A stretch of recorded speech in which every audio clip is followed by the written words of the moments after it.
لامذہبیت اور دہریت کے رجحانات میں اضافے کی ایک وجہ میرے نزدیک علماء کرام کا افسوسناک رویہ بھی ہے۔ آج محالف و مجالس کے اندر بھی اور سوشل میڈیا پر بھی علماء کے مناظرانہ رویے اور روش پر غور کریں تو معلوم ہوتا ہے کہ ایک مسلک دوسرے مسلک کے خلاف اعلان جنگ کرتا ہے اور اس کی روایات، کتب، لٹریچر اور اس کے بزرگوں کی تعلیمات میں سے اپنی عقل اور سمجھ کے مطابق نقص نکالتا ہے، پھر عوام الناس میں اس کی تشہیر کی جاتی ہے، پھر دوسرے مسالک کو بے نقاب کرنے کی خوشی میں فتح کا جشن منایا جاتا ہے کہ میں نے فلاں مسلک کو لوگوں کے سامنے عیاں کر دیا۔ اسی طرح دوسرے نے اس کے مسلک کے بارے میں اور اس کی کتابوں میں سے خامیاں نکال کر عوام کو بتائیں۔ تیسرے نے ان دونوں کے مسلک اور مذہب کے بارے میں خامیاں نکال کے عوام الناس کو بتائیں۔ نتیجتاً وہ عام لوگ جو ان کی مجلس میں جا کر بیٹھتے تھے، وہ انہی علماء کی طرف سے ایک دوسرے کے مسالک کے نقائص اور خامیاں سن کر دین سے ہی بیزار ہو جاتے ہیں۔ ان نام نہاد علماء کو اس کی خبر ہی نہیں ہوتی کہ ہمارے اس مناظرانہ رویے کے باعث نوجوان نسل کے ذہن میں مذہب پر سوال پیدا ہو گئے ہیں اور وہ یہ کہنے پر مجبور ہو گئے ہیں کہ دین میں سے بھی خامیاں نکل آئیں۔ ایک طبقے نے دوسرے کی، دوسرے طبقے نے پہلے کی خامیاں بتا دیں۔ اس کا مطلب ہے کہ سبھی کچھ غلط ہے۔ اس سے اندازہ لگائیں کہ کتنا بڑا ظلم اور مذاق صرف اپنی مسلکی پہچان کو پختہ کرنے کے لیے ہم پورے دین کے ساتھ کرتے ہیں۔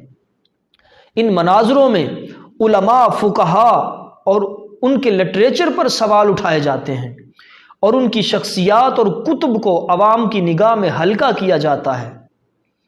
یاد رکھیں، جب کسی شے کا ادب، اہمیت، ناگزیریت کو ہلکا بنا کر دکھانا شروع کر دیا جائے تو یہ اس کو ختم کرنے کا پہلا اقدام ہوا کرتا ہے۔ اس مرحلہ میں آج کثرت سے مسلمان داخل ہیں۔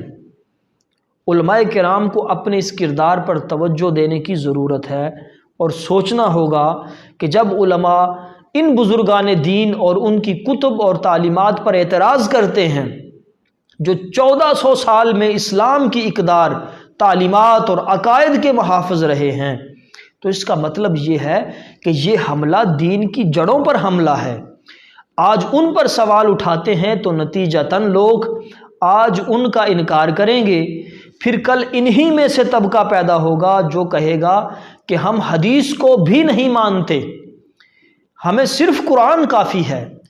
پھر انہی میں سے طبقہ پیدا ہوتا ہے جو کہتا ہے ہم قرآن کو بھی نہیں مانتے، ہمیں صرف اللہ کافی ہے۔ اور پھر اسی میں سے وہ طبقہ پیدا ہو جاتا ہے جو کہتے ہیں کہ ہمیں تو سائنس کافی ہے، ہم اس دنیا میں زندگی گزارنے آئے ہیں، ہم اللہ کی ذات کو بھی نہیں مانتے۔ مناظروں کے وقت اور دوسرے مسالک کے خلاف باتیں کرتے وقت ان نام نہاد علماء کو شاباش دی جا رہی ہوتی ہے، کیونکہ ان کے ذریعے کسی ایک خاص مسلک کو تائید میسر آ رہی ہوتی ہے۔